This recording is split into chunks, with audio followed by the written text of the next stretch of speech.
Hello everyone and welcome back to IMO Reviews. Today we are discussing Hamnet. Hamnet explores the personal life of William Shakespeare, his wife and his children, and how he became the bard that we know today. I'm so grateful for Hamnet's existence for one main reason in particular.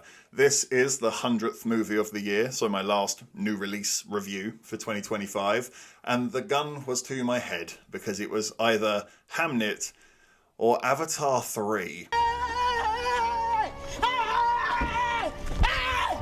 Why are you running? Why are you running? And if you know anything about my channel, you should know that I cannot stand those goddamn Avatar movies. Oh my god, sitting in the cinema and having to suffer through Avatar 2 was like a real life moment for me. I felt my body disintegrate into a skeleton, just sat there watching that absolute drivel of a story. And I must say, I thought this was phenomenally shot. It really is quite a stunning picture. There is endless amounts of effort on display here, whether it be in the set design or the costume. They're really trying to evoke the time period and they do it so damn well. I also think the performances are fantastic. Paul Mescal is a real clear standout. Jessie Buckley's great as well, she always is. But I was actually very impressed by the children. Usually children actors can be a real problem. I thought they were pretty damn solid here. But, yep, I know, Grumpy Ginger time, he's got to come in and disappoint all of you because I know you want me to wax lyrical about this movie, but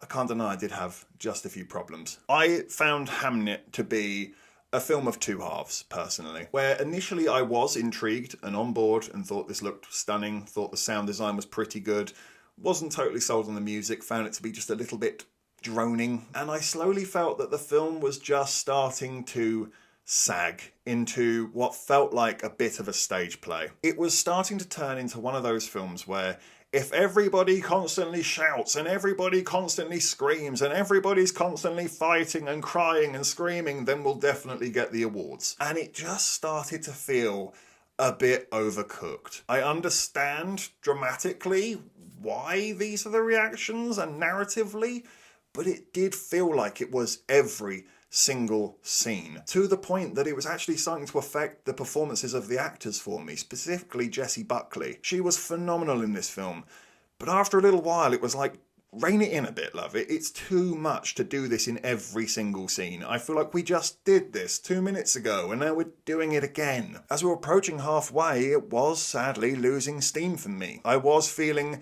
disappointed, underwhelmed, uncertain as to what all the hype is about this movie. But hey, I guess it's not Avatar 3. And then the last 45-50 minutes of this movie happened.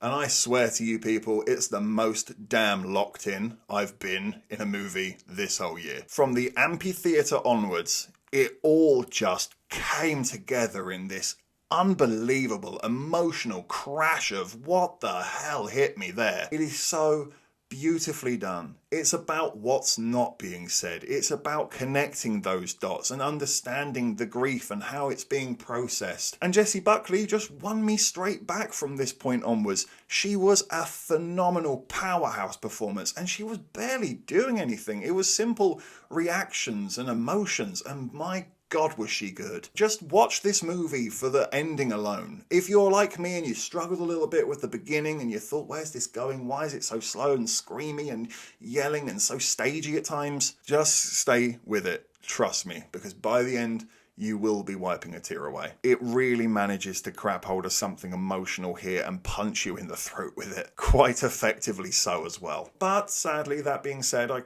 can't ignore those flaws that I mentioned. Maybe they won't be so much of a problem on a second watch, but right now they really were. I am ultimately left in a bit of a tough place with this movie where the music didn't entirely work for me. I do think the performances were hurt by some of the earlier scenes in the movie where it felt just a bit too dramatic and over the top and a bit stagey at times. Against the very fact that the production value is off the scale, the performances are very good despite those small complaints, and the ending might be my favourite ending of the year. How the hell do I put that together for a score? I do think I will like this movie on a second watch a whole lot more. Some of those issues that I had are probably not going to be quite so problematic for me. So I was sitting at an 8 out of 10, but I am willing to push Hamnet up to a 9 out of 10. Thank you for watching this review. Please be sure to hit the like button, hit the subscribe button if you haven't already, and please hit the comment section as well. Have you seen Hamnet? What did you think about it?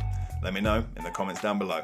And of course, if you haven't had enough of this crazy ginger, well, you can always click on these suggested videos right here and get yourself lost in an IMO wormhole. But if not, take care. I look forward to seeing you on the next review.